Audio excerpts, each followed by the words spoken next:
Mga kalingap, muli kong hinanap at binalikan si Kuya Popong, ang lalaking nangangalakal sa kalsada. Umulan o umaraw, palaging nasa kalsada.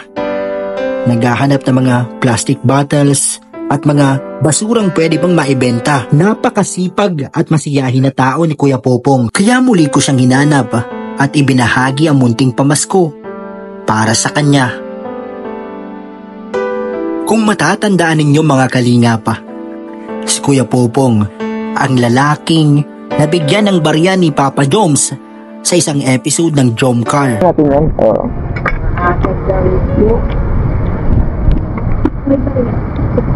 Mamaya na lang.